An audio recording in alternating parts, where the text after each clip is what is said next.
Someday when my last line is written, someday when I've drawn my last breath, when my last words on earth have been spoken, and my lips are sealed in death, on my cold home in pity, don't think of me as one day. It'll just be the house I once lived. My spirit by then will have left. I'll have finished my time here allotted, but I won't be in darkness alone. I will have heard from heaven the summons to come on home. And when my body is in the grave, don't think that I'll be there. I won't be dead but living in the place Jesus went to prepare. And after all is said and done, know that my last earnest prayer is that my loved ones be ready someday to meet me there.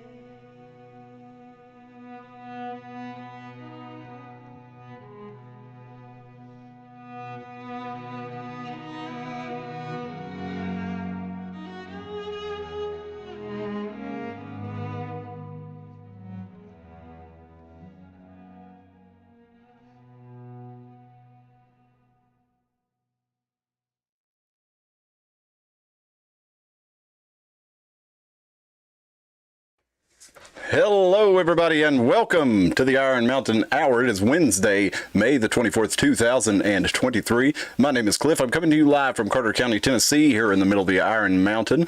We're just about 2,000 feet up, so we're not near the summit of it, and it's not too far to go to get a little bit higher up there in Roan Mountain.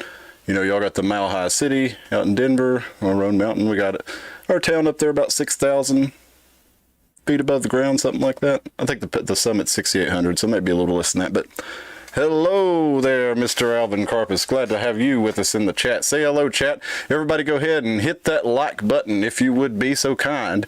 It sure would help us out with playing with the proverbial god of the algorithm, the Deus Ex Machina that we have running through all these systems here that, you know, determines whether or not it's going to show us to other people. Tim's mentioned a few times we're kind of an oddball. YouTube doesn't really know what to do with us. Do they show us to Bigfoot people? Do they show us to alien people? Do they show us to conspiracy people? Do they show us to political people? Do they show us to news people? So I can see how we can probably trip that algorithm up a little bit. And Tim makes a good point there. So definitely glad to have you with us in the chat, sharing all you can. If you got friends that you think might enjoy us, especially if they're local here in the Tri-Cities area. And like I said, we're out of Carter County, but we talk about the whole region and the whole state. So if you got anybody around that you think might enjoy tuning into the show, I sure would appreciate it if you'd share it with them. And if you haven't already, if this is your first time joining us, hit that subscribe button right over yonder, somewhere like there. You'll see the subscribe and a little bell. Click that bell. We'll notify you when we go live every Sunday and Wednesday at 10 p.m. Sundays we do a particular topic on some sort of conspiracy or hidden history or something like that. And then on Wednesdays we do a news and current event and sometimes just fun stuff, whatever we might run into. But we'd love to have you join us for both of those. And like I said, it's live 10 p.m. Eastern time. And jump in that chat. Let us know what you think about this. I was popping me open the last beer of the fridge. You know, it's a sad time indeed. But I had a Miller High Life, and you know, they say it's the champagne of beers. But I couldn't help but notice people were, after the whole Bud Light fiasco, that's refreshing. It's kind of like, it's for when you don't want to drink a beer, but you want to drink a lot of it. Yeah, show you to those of us who used to listen to Art Bell. There you go. If you were an Art Bell or George Norrie, Coast to Coast, or Bill Cooper listener, I think you'll find a seat at the table with us here, and we'll have a real good time. But I was drinking my High Life here, and I happened to remember, and it was showing up after the Bud Light controversy, but they had somebody pulled up from April before it was actually before the Bud Light controversy. Miller had made a commercial they said to empower women brewers, and let's see if I can find this real quick. I wasn't really planning on doing this on the show, but I just happened to look at my beer and be like, okay, let's look at this real quick. Tell me if it makes any sense to you, and we'll talk about it in the chat. I'll tell you a little bit of my thoughts, but let's see if I can make this like smaller than full screen or something, so that we don't get anybody having a bug up their butt about using their content, even though we're not making any money. It's fair use. So let me show you real quick. This is from the Daily Mail.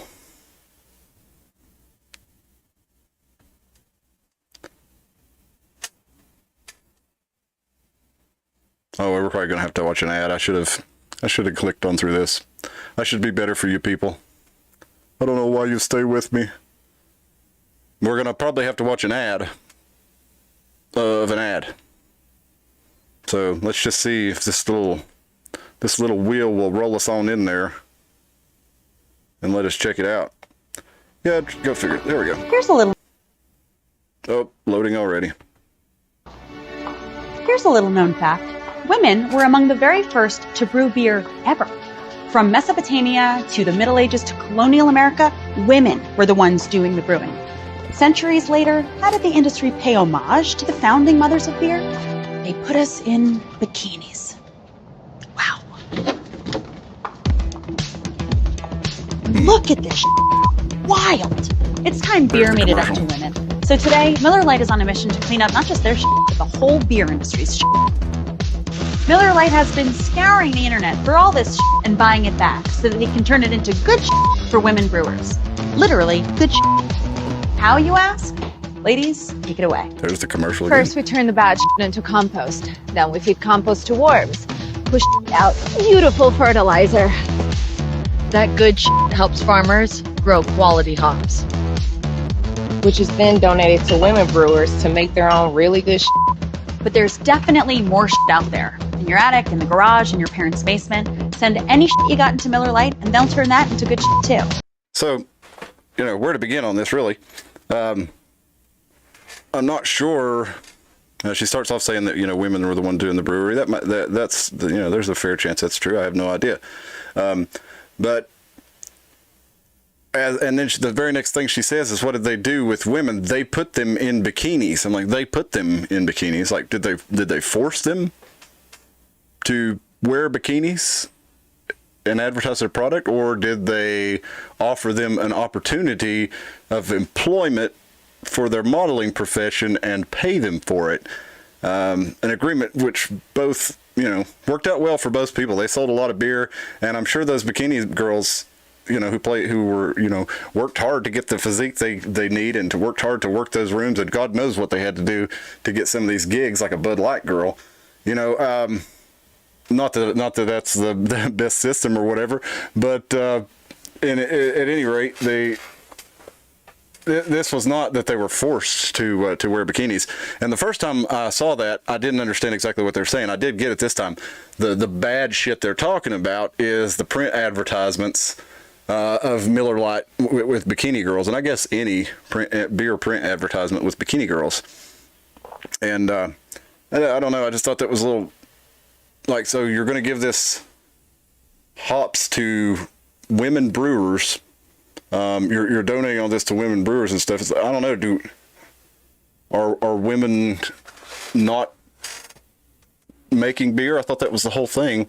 So why do they need a handout from Miller Lite, their competition? I don't know. It just doesn't make a lot of sense to me. But you know, you do you, Miller Lite, whatever. I don't know how many people. I think we all used to joke about how the idea was, oh yeah, look, Miller Lite's gonna, you know, if I drink a lot of Miller Lite, women are gonna want to have sex with me. Let's go on the cruise ship, you know, with I guess it was Bud Light, with Spuds McKenzie, you know. People bought the beer. People are going to drink beer unless you do something to piss them off, in the case of Bud Light. And I don't know if that Miller Lite's really pissed anybody off with that, but there, you know, some of your activist right-wing types were making a big deal out of it. Again, I don't care. You know, drink whatever you like, but it is a good way. Like I said, if you know, Bud Light's a product that's a large portion of it's consumed by, you know, folks of a particular leaning, and you know, if they stop buying it now, it's kind of become synonymous with the gay beer, the trans beer. Do you want to go order a Bud Light in public and have people like wondering, hey, is this a gay guy? You know, not that there's anything wrong with that. You know, for you Seinfeld fans out there. But anyway, let's see. Glenn's talking about John B. Wells does a pretty good job. Yeah, the Caravan to Midnight. John B. Wells, he does a good. I don't know where to listen to him now. I forget where I used to listen to him, but he's not on my podcasting app that I used to use. But Alvin says there's no sense to this age and it's advertising. Yeah, I don't know. It's like, let's try to piss our customers off. Let's tell our customers how shitty they are and they should buy our products to be better. I don't think that's the way that, I mean, what are they teaching you kids on Madison Avenue these days?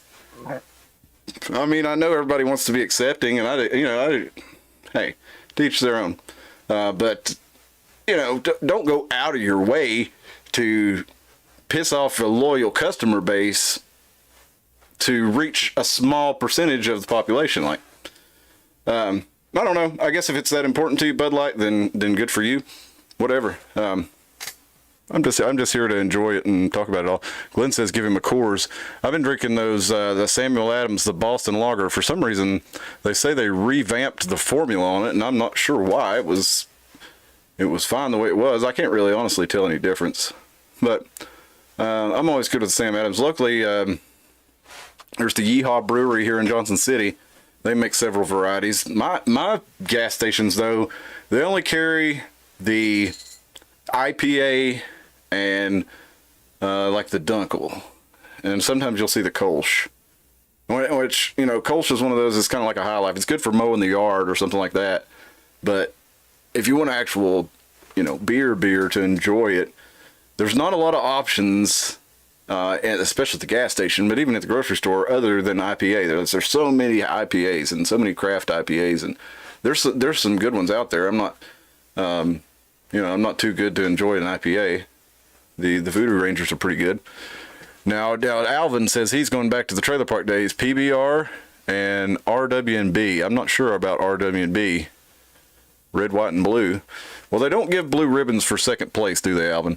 PBR it's probably my favorite American style beer. American style, I guess it's a lager. It actually has flavor to it. It's got some nice citrus to it and stuff. Yeehaw at Food City, you think, yeah, Glenn, you're right. They do have it there. They have, they'll have the Kolsch, now if you stop by the gas station, which I like to do and get it out of the gas station at Food City, they usually only have a couple kinds. If you go in the store, they'll have a few different, but I would like, you know, like a stout, the Gaelic ale, the Scottish style ale that Yeehaw did, the, 80 ale maybe. That stuff was too sweet for me. I know it's a caramelly ale, but it was too sweet.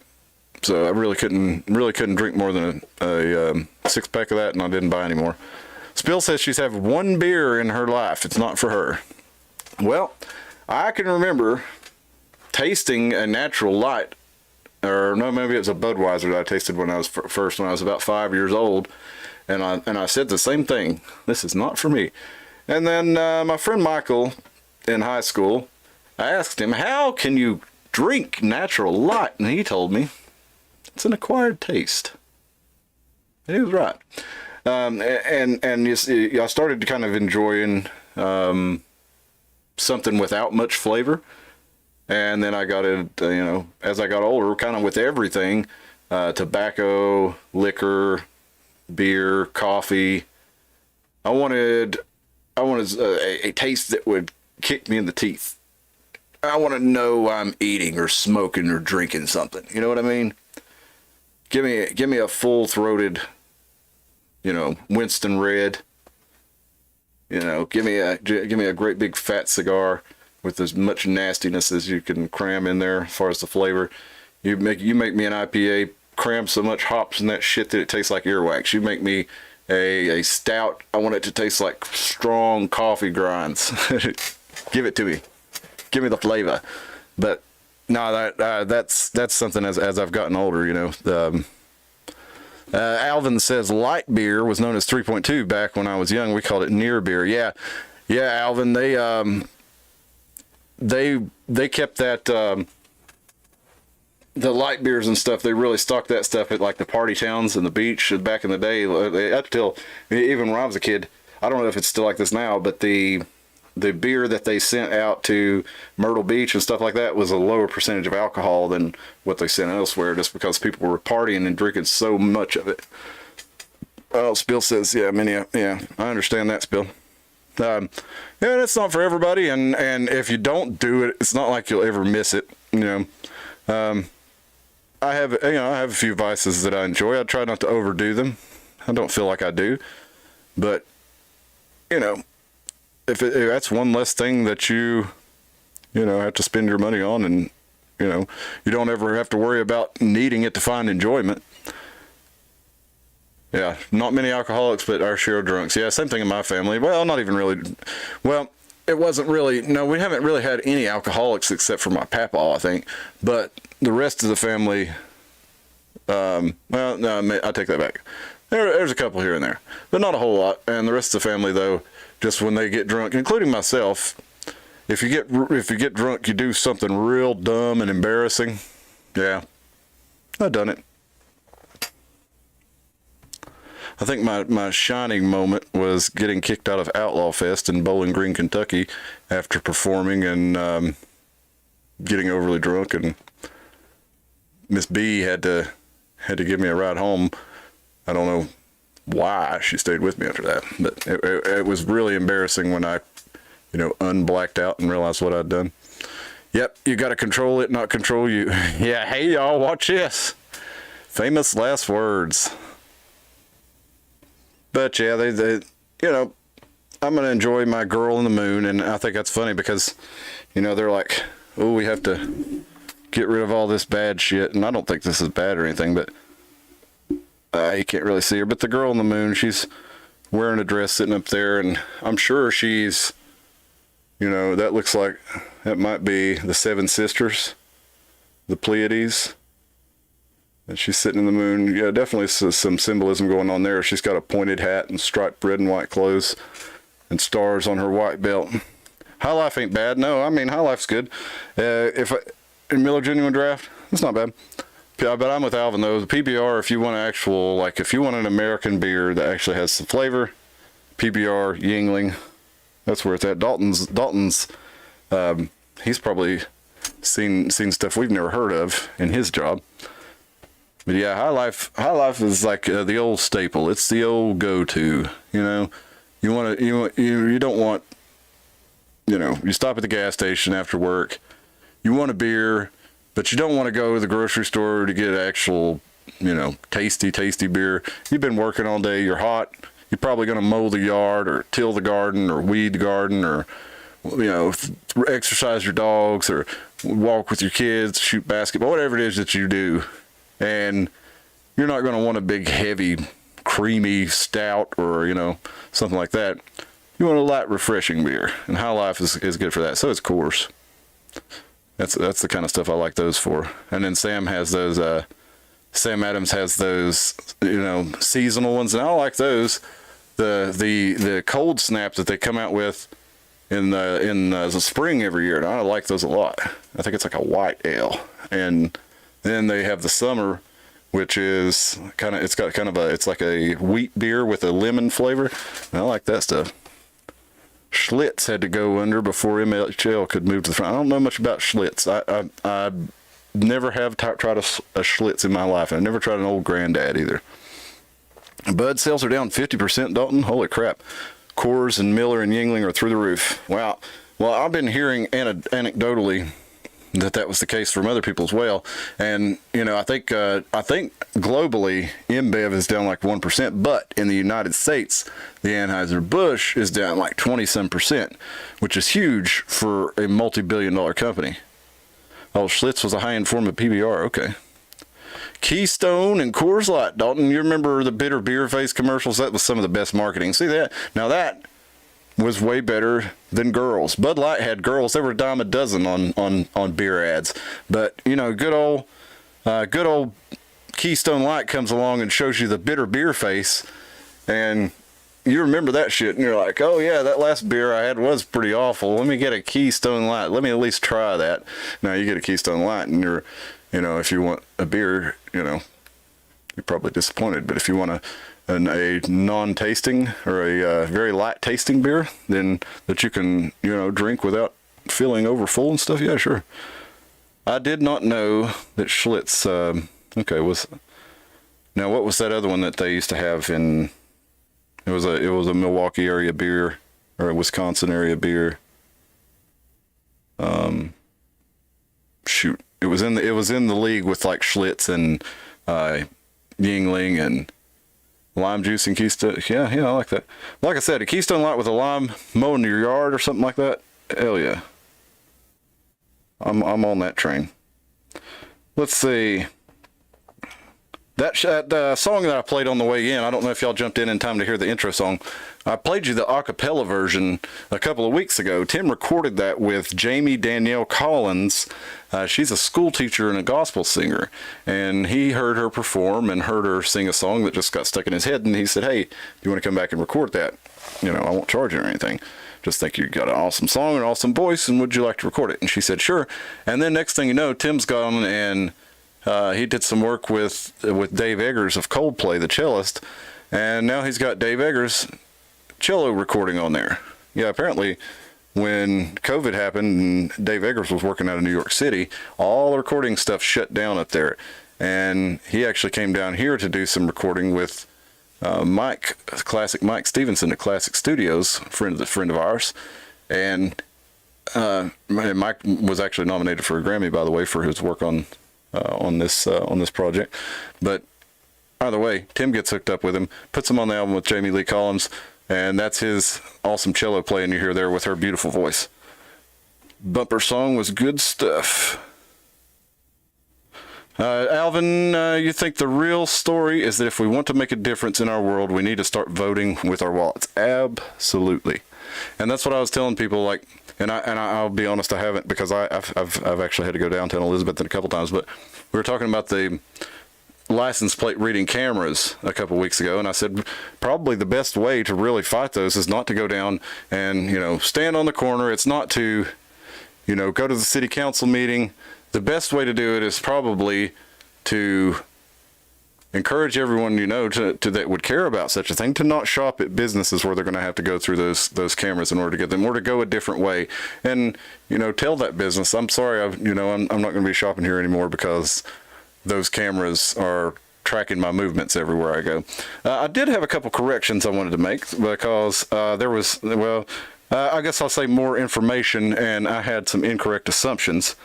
So I never asserted this to be fact, but that this was my understanding, and now I have a greater understanding of the situation. So I will share this with you folks. I was looking to see if we had any updates in the license plate reading camera story that they're putting in Elizabethton. And I said in the first story where we talked about those, that the police department had just determined that they were going to do these and that there was no city council meeting. Okay, so actually maybe I did state that as a fact. So if I did, I apologize. I was wrong about that. The article that I read it on did not mention that there was a city council meeting. and nor did the other did the minutes from the meeting that I found, or the press release that I found. Sorry, I've read the minutes of the meeting tonight, and it was in fact voted on in that city council meeting. I'm not sure if people knew ahead of time that that was going to happen and had any chance to voice their opinion on it. But either way, did want to correct the record there. There was a city council meeting on it. They did vote to install those cameras. They got a rural violent crime, what was it called? Rural violent crime interception or something like that? Intervention. Rural Violent Crime Intervention Act that Bill Lee passed. It was like a $220 million bill for rural law enforcement, and part of it went to hiring new officers, part of it went to raising pay, part of it went to getting more troopers, and part of it went to license plate reading cameras. And when I was looking at those meetings, those minute meetings, I also noticed there it's like, you assholes. They passed a 4% tax on hotels and motels. Like, are the hotels and motels in Elizabethton really that busy? Like, the county already hits them for 5%, and now you're going to slap another 4% on it? That might not sound like much, but when your hotel and motel is as busy as the one in Elizabethton, I think there's only 2. That can't be, that's got to be bad for you.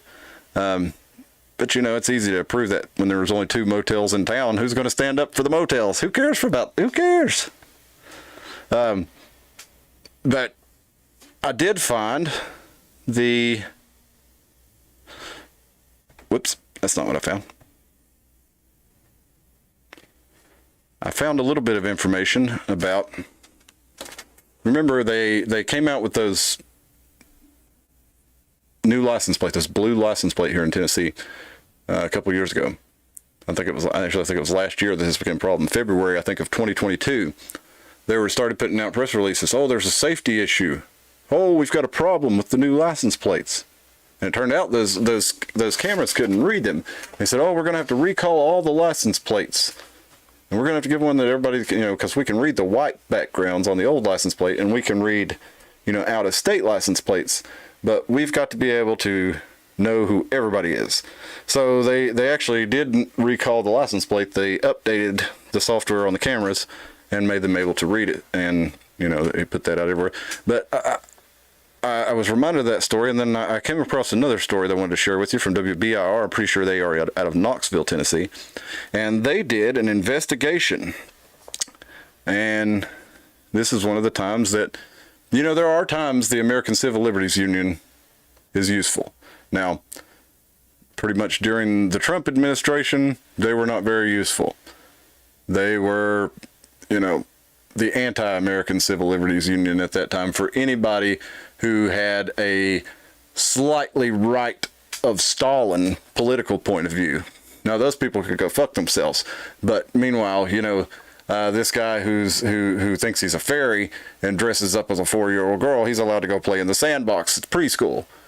I just made that up, but you know what I'm saying. The Civil Liberties Union are there for all this crazy stuff. And be honest, okay, maybe not the example I'm saying, but they should be. They should be there for the freaks and the geeks. As long as somebody's not hurting somebody, they should be there to stand up for them. That's what the American Civil Liberties Union was for, is to protect people's civil liberties. So they're actually kind of on it on this one on WBIR 10. They talked to Flock Safety, and I did confirm Flock Safety, for another update, is the company who's putting in the Elizabethton speed cameras. They are the company that put in the Kingsport speed cameras. And remember I was telling you that they were hooked to a network of 2,000 cities in 42 states that are all running this software. As far as I know, there's no limit on how long they can store the data, and no limit on how they can access it, because the courts have ruled if you're in public, there's no expectation of privacy.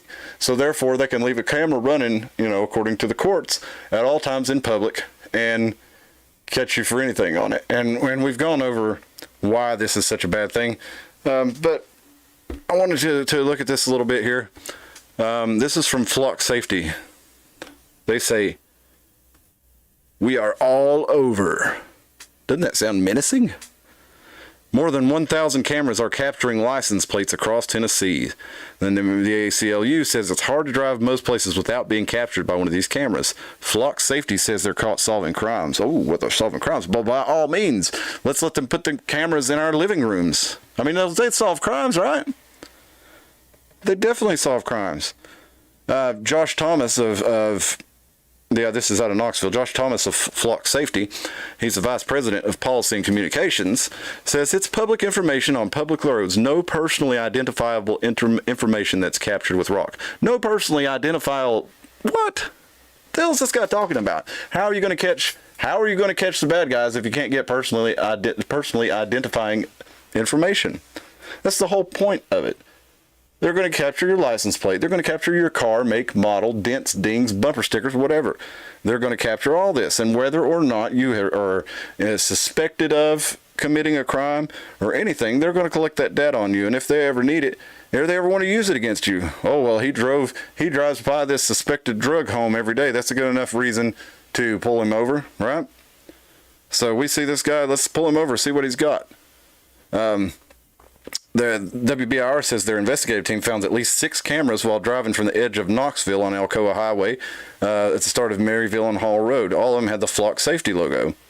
And he says, Mr. Turner from Flock Safety, or Thomas, says, our technology is involved in helping solve about 5% of the total crime that's being solved in America today. Our recommendations are typically put them at the ingress and egress points of the city so as people are coming in or are leaving. Say an eyewitness saw something, say a yellow truck drove by or a sedan with a roof rack. An investigator can go into our system and literally type in those keywords, yellow truck, sedan, roof rack, find the one particular vehicle and get the evidence you need to go out and solve a crime. Well, that all sounds well and good, but the problem again that I have with it is the storing of that data and the creating I have lots of problems with it, but the main problem is the storing of that data and the creating of running pattern recognition software on people's lives as they go about day to day, not doing anything. No, nobody asked for this. It's going out all over the state, and the local government said, well, we want that money too. What do we do? Let's get that. Let's get with the program. Let's be a part of this. Let's put this, dragnet across our whole city. We're going to catch bad guys. And then a year down, let's say 20 years down the road, when you're here driving through town with your totally GPS enabled electric car that you're unable to turn the location off or to drive it or to tell it to go anywhere else, and you drive through these license plate reading cameras, and perhaps since every car looks the same because they all look like they've been designed in the wind tunnel because they have, when you drive through, your car rings for another car. Whoops, mistaken identity. What if somebody switches your plates? They pull you over, they take you in. All of a sudden, your self-driving car that you programmed to go somewhere, it won't go where you tell it. It'll go take you directly to the local police station or the local constabulary. It'll take you right down there, and then you won't be able to use your money because it'll be all digital. And then you'll be sitting there saying, how? How did we get here? Why? And then, meanwhile, while all the pieces of this puzzle are being put in place, you're sitting there cheering on as the hand lays the pieces and connects it. As this fence is being erected around us, you're cheering each post and each wire as it goes up. And even when you get that shock from it, then you might realize, oh, wait a minute, maybe we shouldn't have built ourselves into this place. Maybe we should have had, some fucking spirit and some fucking fire in us to not want to be surrounded and controlled by a bunch of people sitting in an office building running computer programs all day. Come on, what the hell happened to us, people? We used to be human beings. We used to think things and do things. We used to drive. We went to fucking Bluff City and we drilled into the mountain there, and we blew the side of the mountain up there because we said we need to go there. It's taking too long to go that way. We're getting bogged down. Let's blow the side of the mountain up and put a road clean through it. Let's blow a hole in the mountain and run a railroad through there. Let's build the Hoover Dam. And now what are we doing? It takes 3 years to get some gravel laid on the side of Elizabeth, and they shut the whole middle of the city down. What happened to us? And nobody cares. Why does nobody care? Am I the only one that cares? I mean, I swear to God, I feel like I'm an alien or something for actually caring about things, for actually, you know, wanting to do something, to wanting, I mean, to want, I just don't get it. Maybe, I feel like a lot of y'all who watch the show probably can relate to how I'm talking, or you probably wouldn't be here.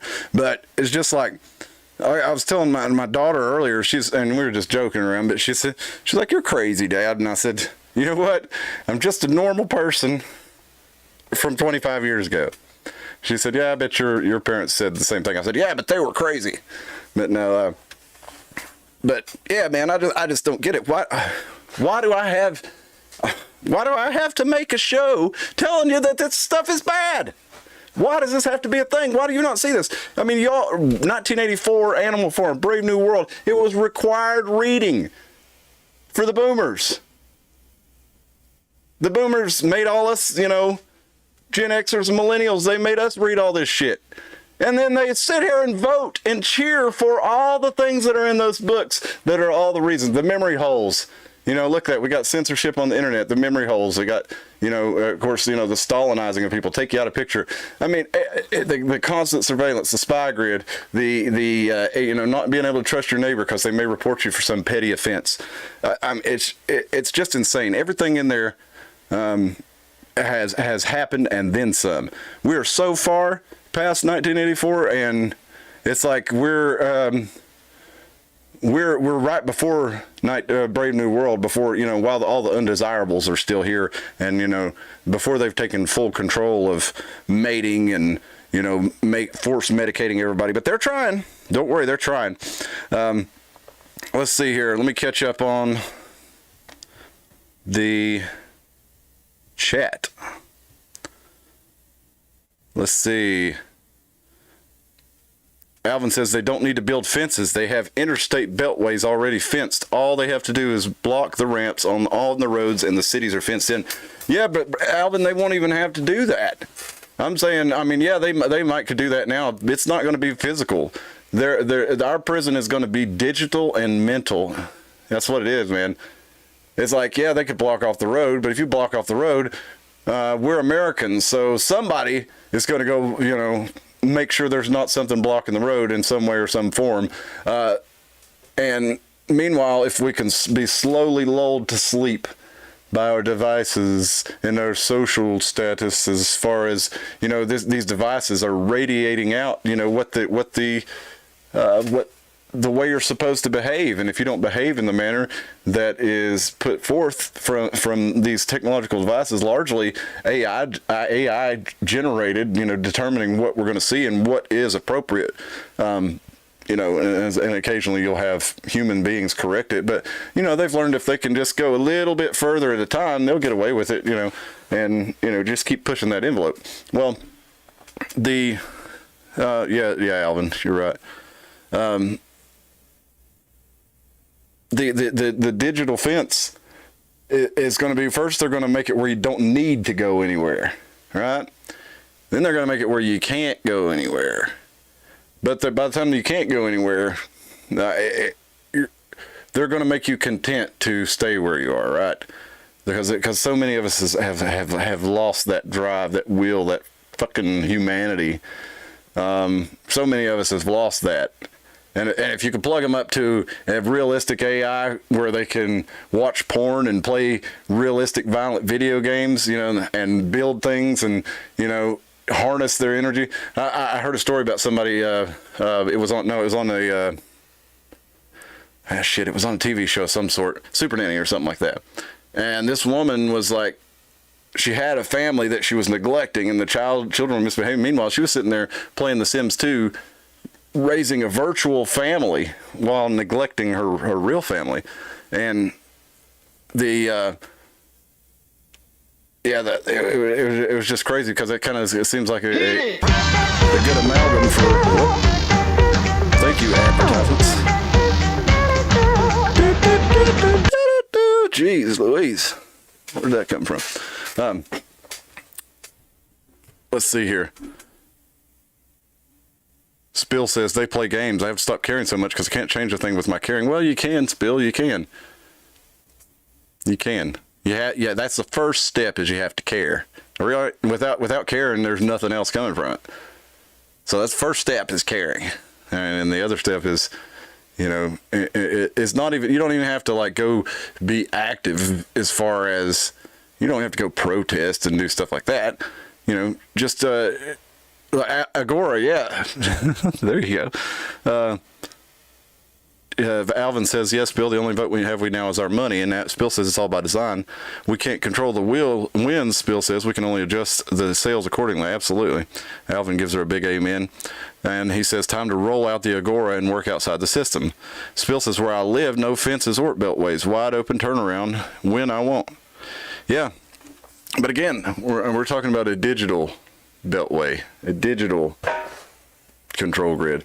And for now, for some time you'll be able to travel out of it. But when you get down to these kids, right now you look at these, I see kids all the time, 2 and 3 years old, using a tablet constantly or a phone constantly. Now you think about when these kids, this whole generation of kids who are raised on these things, grows up, who knows? I don't know how much they'll care about leaving their zone, because they can look at it, and if it's virtual reality and it's actually realistic, they may not even care to leave it. But yeah, the Agora is basically it's a local. Alvin's explained this to me some, and he gave it kind of the, okay, there we go. I'll read Alvin's chat. Agora is a form of black market akin to a gray market, if you will. Barter versus currency, precious metals versus currency. Yeah, it's a parallel economy is another good word for it, or a, not even you wouldn't even call it a breakaway society, but a parallel society, where basically you can use your physical resources and find ways to barter them or acquire more without using the current monetary system. And there's a whole thing that goes into it. Me and Al have been talking about this, so just stay tuned. It's I want to do it right when I do it, but like I've mentioned many times on here, the best way to be active is to be local, to talk to your friends about these issues. And if you talk to people, I met a couple people. I was at a business the other day, and I sat and talked to them for 30 minutes, and they didn't know anything about the speed cameras, and like they were like, holy shit, this is crazy, and they started telling me about like the Fed Now system and stuff like that. And so you make friends that way doing it too, just talk to people. When somebody says something, I think it was they were like, oh yeah, we like cash, something like that. And we just got to talking, and they told me about the Fed Now, and anyway, how they didn't want all their transactions tracked and all that stuff. And so we got to talking about the red light cameras, and we talked, and this is just random people that I ran into, and just a random conversation that popped up. So you get opportunities to kind of exchange ideas with people in this manner, and there's a lot more normal people out there than you think. Alvin says, hidden in plain sight, compliant to all the rules decreed while individuals work things out among themselves. Yeah, it's like a malicious compliance kind of thing. All right. Bartertown and beyond Thunderdome, yeah. Yeah, let's just hope, what's her name? Auntie Entity is not in charge. But I think that's the whole beauty of the Agora system, is there, it's kind of like, Alvin mentions that it's like a Hydra thing. There's so many heads. If you cut one off, a new one grows, because there's no leaders. There's just principles that everybody kind of goes by, as far as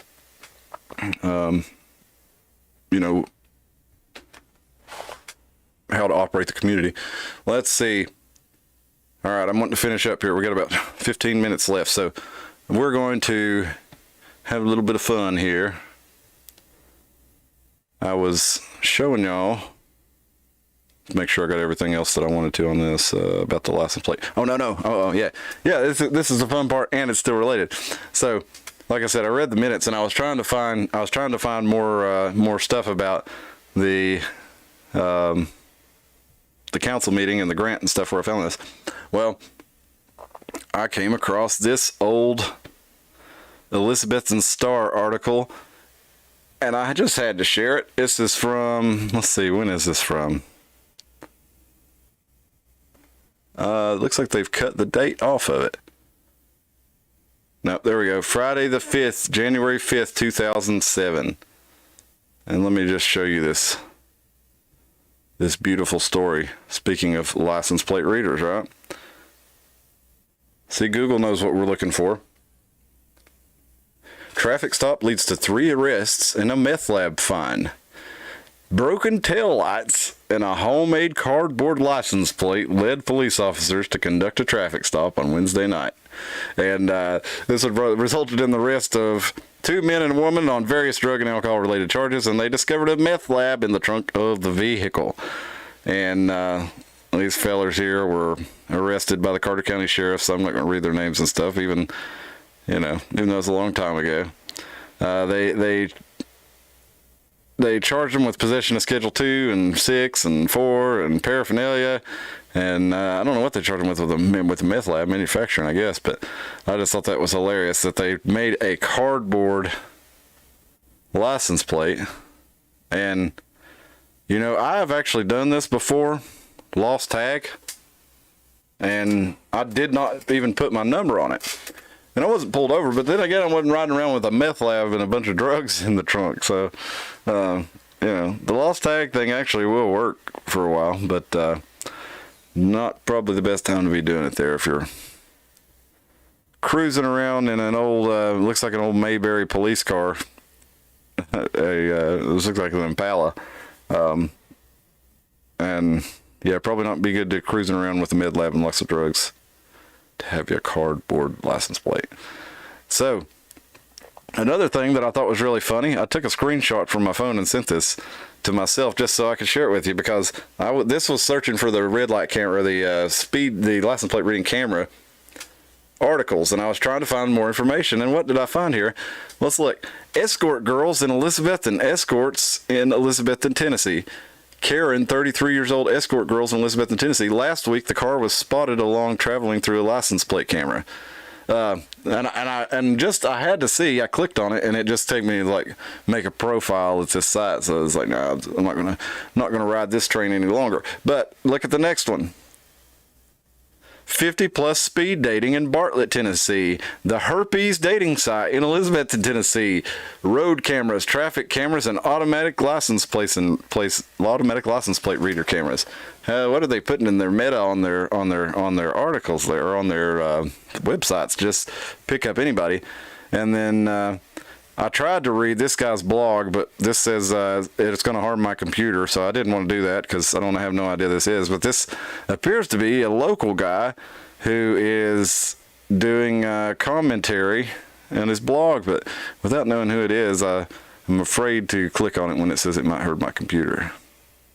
Because then it'd hurt my computer and I'd be like, oh God, I'm such an idiot. Why'd you do that? No. So anyway, as I was telling you, I checked out the Bill Lee. It was a $100 million violent crime intervention fund for rural violent crime. I saw this. I kept seeing these videos. People were making AI videos, and they were making AI movie trailers of different movies in the style of Wes Anderson. I thought, this is a strange thing. So let's look at a couple of these. We won't watch the whole thing because a couple of them are kind of long. But this is, I don't know if y'all are familiar with Wes Anderson movies. I mean, he made stuff like The Life Aquatic with Steve Zissou. What's that movie where the girl goes to the, what is it, Spelling Bee? No, not Spelling Bee. It's got Steve Carell and the girl, and they drive around in the van. And then he's also in a couple of Bill Murray movies that I can't think of the name now, but Wes Anderson, he's got a distinct style to his movies. Whenever you see the stuff I'm fixing to show you here, you'll see why. You'll know the movies I'm talking about. I'm sorry, I can't think of them off the top of my head. Okay, let me Google it real quick.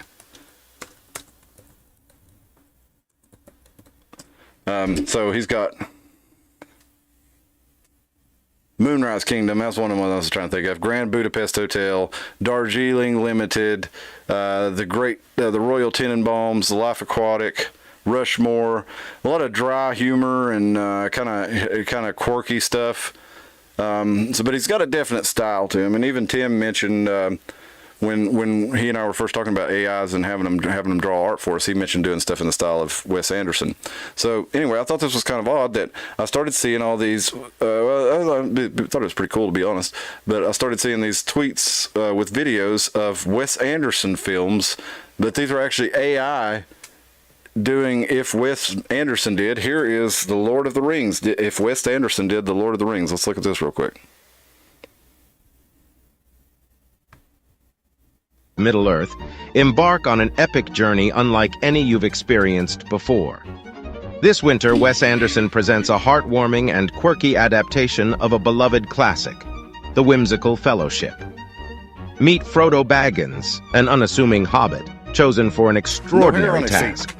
Guided by the enigmatic wizard Gandalf, Frodo embarks on a captivating journey with a colorful crew. Follow these heroes as they traverse idyllic countrysides and enchanted forests, bound together by a mission to save their world from looming darkness. Our quest is clear. We must destroy the One Ring, overcome the eccentricities of our newfound fellowship, and perhaps learn the true meaning of friendship along the way. For this adventure, we'll require a walking stick, antique maps, breakfast, the Ring of Power, a pipe, a sword, and second breakfast. They say AIs get just too clever by half, isn't it? Let's check out another one. This is one I saw. If Wes Anderson directed Star Wars.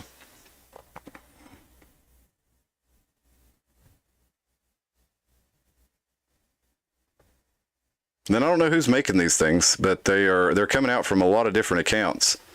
On Twitter is where I'm seeing a lot of them, and supposedly YouTube is full of them too. I've not seen a bunch of them, but check this out, the Wes Anderson Star Wars trailer. In a galaxy far, far away, prepare for a reboot like never before.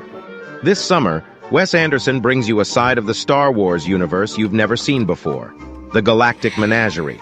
Join this ragtag crew of unlikely heroes as they navigate the absurdity of the cosmos, challenge the Empire, and redefine what it means to be a rebel. Our mission is simple. We steal the Emperor's artifact, save the galaxy, and maybe find ourselves along the way. For this mission, we'll need lightsaber, blaster, thermal detonator, paper airplanes, spare parts, and R2-D2. With a star-studded ensemble featuring the galaxy's most eccentric cast, the Galactic Menagerie is the most delightfully offbeat Star Wars adventure yet. Starring Timothée Chalamet, Scarlett Johansson, Edward Norton, Bill Murray, Jeff Goldblum, William Dafoe, Adrian Brody, and Owen Wilson. Wow. Coming to theaters this summer, may the Force be with you. In a galaxy far, far away, prepare for... Okay, some people were hating on that, but I thought it was pretty fun. You know, I'm not like some Wes Anderson junkie or nothing, but I like his movies. I like the dry humor and the weirdness and the quirkiness to a degree, and I've enjoyed every movie of his that I've watched. But thought that was a lot of fun. And then what did I see? I saw another one. I saw what was it? Avatar. If it was done by Wes Anderson. And then I saw another one, and I'm not going to show you that one because it's I mean, how many of them can we look at? They're all kind of the same. Oh, then there was another one. Here's a AI Spider-Man. Here is, and again in the style of Wes Anderson. Here's Harry Potter in the style of Wes Anderson. All these movies in the style of Wes Anderson. Not seeing any other directors. I'm not seeing anybody doing. You know, if Michael Bay, that'd be an easy one. If Michael Bay directed, I don't know. If Michael Bay directed The Notebook, and you'd have, you know, exploding mailboxes and high-speed chases and plot twists in a romance story, like but I don't see anything like that. I don't see any, it's all Wes Anderson. So anyway, I was curious about. Thought that was interesting, and then today I get onto Twitter and I'm like, let me go check the trending stuff so I can see what I'm going to put on the show. If we can see anything good on there at night. And what do I see but this is an actual Wes Anderson movie. This is Asteroid City. And some blips, we don't so know. now I'm wondering, are these even AI ads? It's just promotional material for Wes Anderson's new film. It would be brilliant marketing if it was. I don't know, but it has to be related. There's no way just coincidentally all these AI film projects came out and they're all using Wes Anderson trailers. But I don't know. I probably won't watch it in the theaters because I don't watch anything in the theaters. And I may watch it later. Like I said, I've enjoyed all these movies that I've watched. But let's see, real quick before we get out of here. Well, let's the last couple things I want to show you. It was just bubbles. Thought it looked like a bug went in my beer. Last thing I want to show you for tonight. Oh, sorry. I got 3 things I want to show you.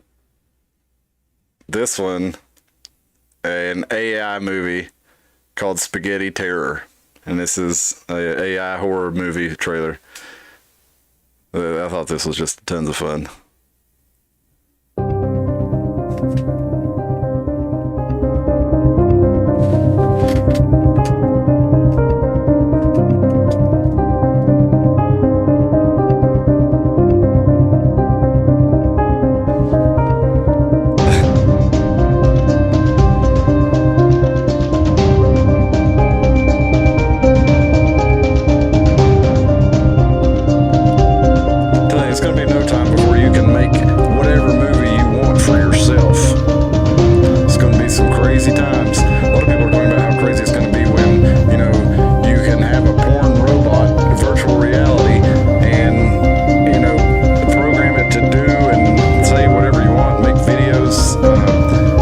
It's going to be a big problem for the human species, and I could definitely see it.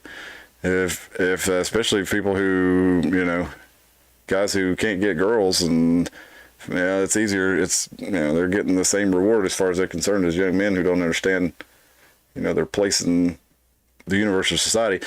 But let's. I was going to show you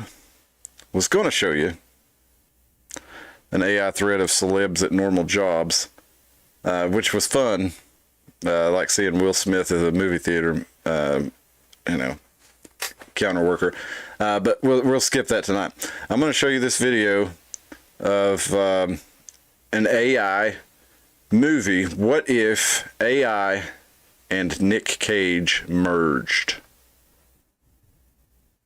And this is called The Model Human.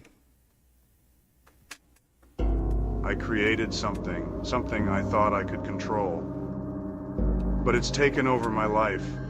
It started off small, but it's grown into something bigger than I ever imagined. And it's like a part of me now. Like we've merged into one being.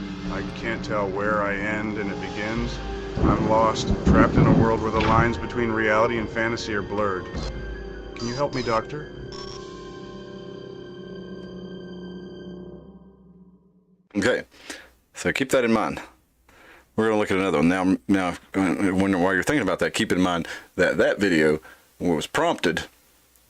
This was a person prompting it to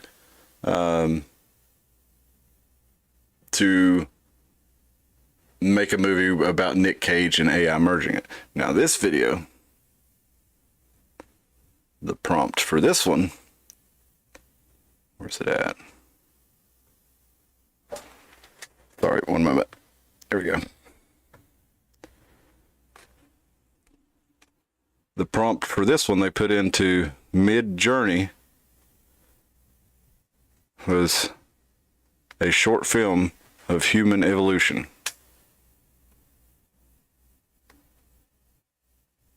So this is entirely the AI. It was prompted to do a movie called Human Evolution.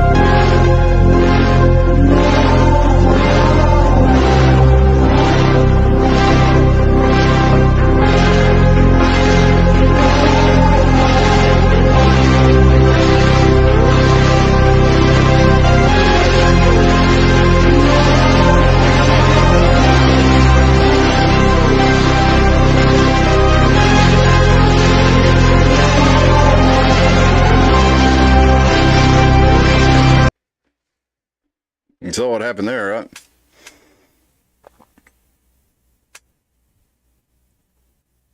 You know, it's kind of the crazy thing is like you went back to before the human could straight merge with the machine, the human turned into some kind of crazy, reptilian lizard creature and then completely merged with the machine. So what do you know about that? Let's check out the chat before we get out of here for tonight. Appreciate y'all being with us tonight. It's been a lot of fun sharing these stories with you and hearing your thoughts on them. Let's check these chats. Alvin says, bust a deal, spin the wheel. That's right. Yep. But you gotta have your, what's the little man and the big man called? I can't remember their names. You gotta have those guys to run the power, and, you gotta have Bruiser, whatever the hell his name is. Big guy, little guy's gotta have the big guy to fight the other big guy. That's a good lesson on that one. You got that one, Master and Blaster. That's who it is. Master and Blaster.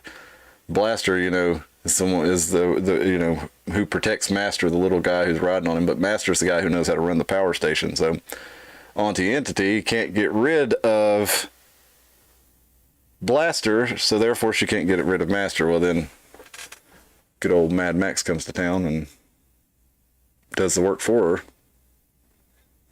Let's see. Dalton says, who doesn't have a portable meth lab these days? Yeah, for real, right? I mean, for your tweaker on the go, we got the meth walk down there in Johnson City. So if you don't have a vehicle, you can still walk around and enjoy the art while you stumble aimlessly. I mean, even though there's a sidewalk down there, they still stumble along.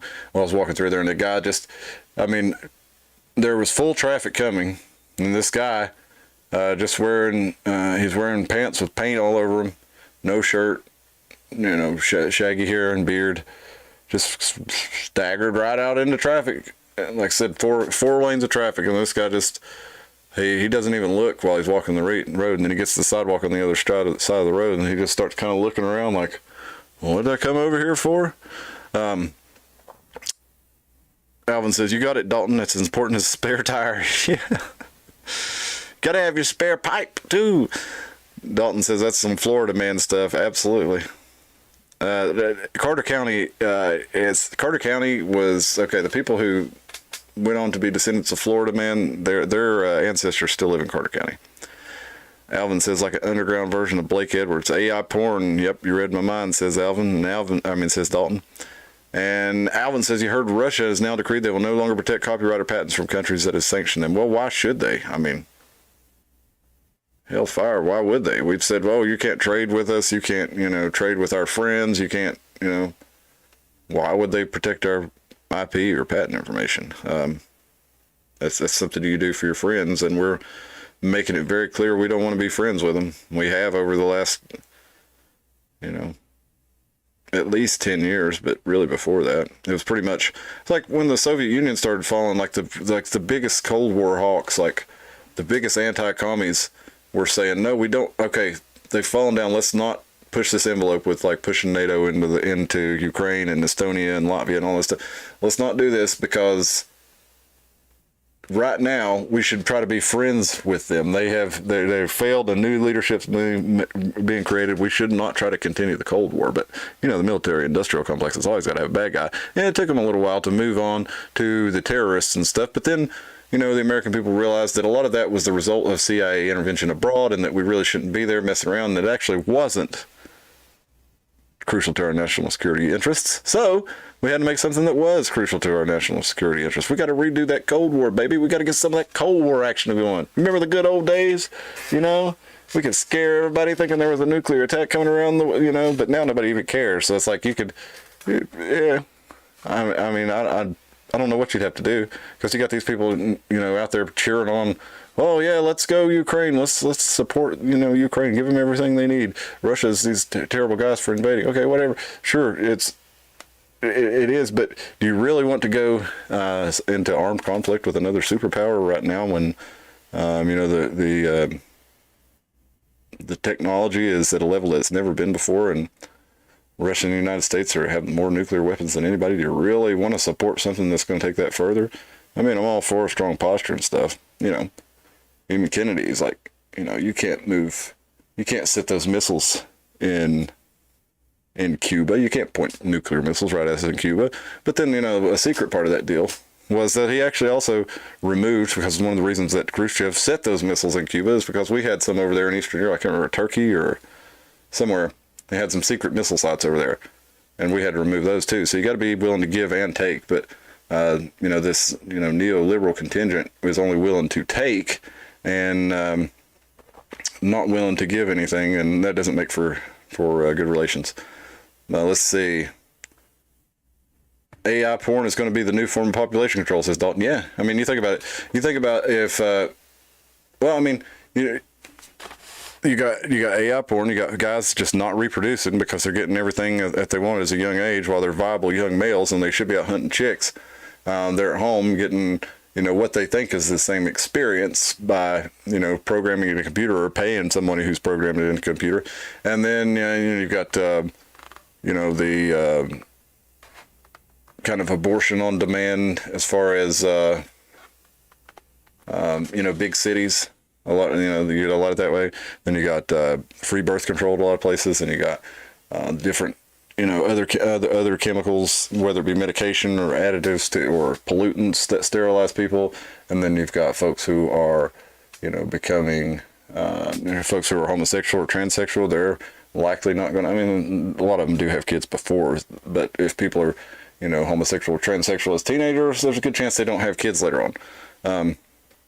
So yeah, there's all kinds of different things that are social population controls. Alvin says, don't be surprised if you consume by your iPhone from Russia. Economic warfare. Yeah. And he says it's a good point, Dalton. And Dalton says, so they're going to sell products that don't belong to them. Humans have so much potential, but at the end of the day, we all suck. Not all of us, Dalton. I think some of us are pretty cool.